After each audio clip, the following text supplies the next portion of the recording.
Hi everybody, my name is Eddie White and I'm an associate professor at the University of Arizona. And this video is just a recreation of a presentation I gave at the Center for Skeptical Inquiries conference in Las Vegas in October of 2022. I teach a course at the University of Arizona called Weird Stuff: How to Think About the Paranormal, the Supernatural, and the Mysterious. So um, I'll tell you a little bit about that course and students' reaction to it. So my talk at the conference was called Weird Stuff, using the supernatural to teach critical thinking. I should say from the beginning, I'm not particularly interested in the paranormal or the supernatural, although I am interested in the UFO phenomenon because I'm very interested in astronomy and cosmology. But while I'm not very interested in paranormal phenomena, I am very interested in belief and why people believe the things they do, and that's a big part of the course that I teach. I teach in the Public and Applied Humanities department at the university, and understanding and describing the human condition is one of the major goals of applied humanities, and one of the key ideas about the human condition is belief in the paranormal and the supernatural, and it is widespread. And while there are some differences between the two terms, generally we're talking about just things that exist or occur outside the natural world. And just some survey data from Chapman University shows that, and you see it from the graphic here about paranormal beliefs. In the United States, the survey was done in 2018, and these are the percentage of people who agree or strongly agree with these belief in these different phenomena. And the phenomenon that you see here, hauntings, alien visitations, Bigfoot, etc., these are some of the areas that we cover and explore in my Weird Stuff course. One of the things to tell you also is that Chapman University have been discovering that all paranormal beliefs are on the rise. And they said that the Chapman University Survey of American Fears has included the same set of questions about paranormal beliefs on 3 different waves of the survey. And what is striking, according to Chapman University, is how rapidly such beliefs are rising. And you see from the next chart here, this is this 3-year period between 2016 and 2018. And you see on the far right here that the changes that have occurred in how people's expression of belief in these phenomena over that 3-year period. One of the books that I use sometimes in my course is called Paranormal America: Ghost Encounters, UFO Sightings, Bigfoot Hunts, and Other Curiosities in Religion and Culture. The 2nd edition was published in 2018. And these are sociologists and academics who investigate paranormal America. Here's what they say: given the popularity of television shows such as Ghost Hunters, there seems to be an insatiable public hunger for mystical happenings. But who believes in the paranormal?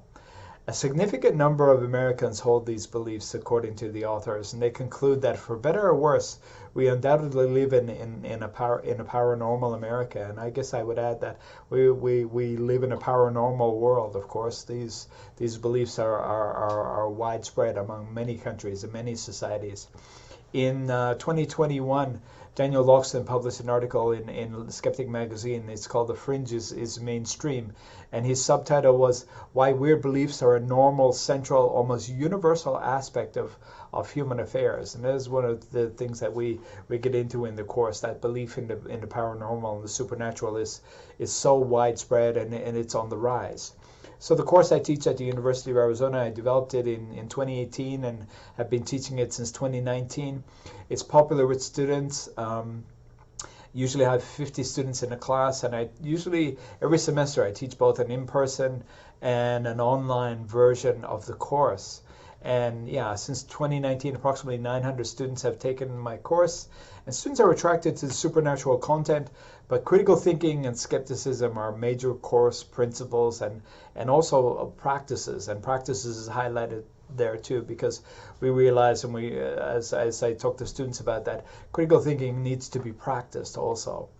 And so for the general approach for the course is how to think about these paranormal phenomena and not what to think. So I give students a number of different principles and ideas for them to consider, and they make up their own mind about what to think about these paranormal phenomena. I think I'm lucky in that I use two great course books. One is from Schick and Vaughan called How to Think About Weird Things, Critical Thinking for a New Age. This is the 8th edition. And I also use Critical Thinking, Pseudoscience, and the Paranormal by Professor Jonathan Smith. He's a psychology professor, and this is also a great book to use. So these two books definitely make my life easier in teaching about the supernatural and the paranormal and critical thinking. Just a little bit of information from Schick and Vaughan from their book about getting to the truth. They say, to get to the truth, we must go beyond wishful thinking to critical thinking. We must learn to set aside our prejudices and preconceptions and examine the evidence fairly and impartially. Only then can we hope to distinguish reality from fiction. So this is a slide I actually use in class, and these are some of the ideas that students are presented with. In Professor Smith's book, he says, if you want to become a master of critical thinking, you must do more than memorize a set of rules. A handy pocket list will be of little use in the battlefield of life. You need to practice. And where is the best place to practice? And he contends one idea has emerged as ideal.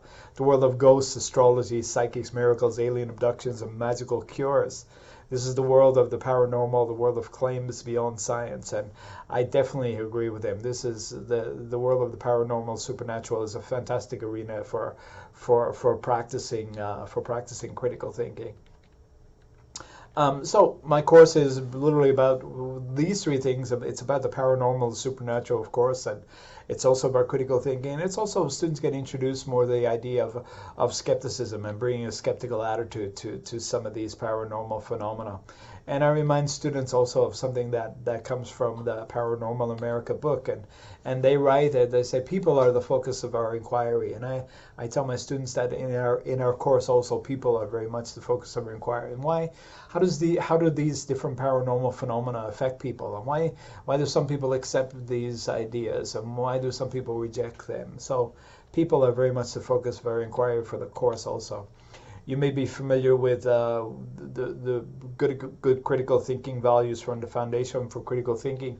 And these are some of the values that we get into and explore in the course, particularly sound evidence and good reasons. One of the things that a major part of my course is students writing critical thinking reports. Okay, and literally I'm getting them to practice their critical thinking skills. And what they have to do is they have to summarize and analyze a book chapter, or it could be an article. So that's where I get students really to practice their critical thinking skills. One of the first articles that are used in a critical thinking reports is this chapter from a book, Guy Harrison's fantastic book about 50 popular beliefs that people think are true. And his first chapter is, I believe in the paranormal, the supernatural. It's in quotation marks, though. He doesn't actually believe that. But this is a full-throated defense of being skeptical about the paranormal, the supernatural. So this is one of the first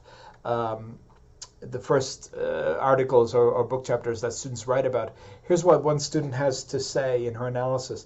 After reading this chapter, I have to say I'm second guessing most of the paranormal things I believe in. I'm experiencing a bit of cognitive dissonance. And I see that in the student reports that they write. You see this cognitive dissonance coming in, and sometimes students coming in with not really questioning too much why they believe in something paranormal or supernatural, and they, in this course, they start taking a closer look at what it is they believe. Every time I do the paranormal profile survey, I always survey the class before we start the course about their level of belief in the paranormal. And there's a couple of examples here: belief in fortune telling and into the future, psychic mind reading. And students have 4 options to choose from, and their different level of belief here. So I can show you just a quick example of some of student responses. Just a few survey results, and this is from the current Weird Stuff class that I teach in October 2022. And the survey responses are also similar to previous administrations of the survey. So the survey results are similar every time I administer a survey, whether it's face-to-face or online. First one, ghosts and haunted houses are real. And you see that there's quite a large degree of belief in that. Alien spacecraft have visited the Earth. Also, quite a strong level of belief in this phenomena. Demonic possession. People have been and can be. People have been and can be possessed by demons. That is one that gets a lot of belief also. And also angels. Angels is one that a lot of students have at least some degree of belief in. So surveys administered again at the beginning of the course. I don't issue the same survey at the end, but I do get to see people's opinions changing through the course and being in the course and being exposed to the different videos and reading materials that we use. Here's a little bit of student feedback that comes from end of course surveys. One student said, in a way this class has been very frustrating. I've had to face my thoughts and beliefs head on, knowing I may be wrong about everything. I've had to keep an open mind about everything, even things I really hoped were true. One student says, I learned a lot in this class. It helped me view the world a little more critically. It's not easy in any way, but it helps to see the world more clearly. My views on the supernatural have not changed much. I still enjoy them, but now I see the flaws and the logic behind most of them far quicker than I did before. One more student comment here is that the critical thinking skills from this course will help to not only last a lifetime for myself, but all who take it, and help us really understand and process the world around us. Weird stuff at all. So just getting towards a few concluding comments about the course that I teach.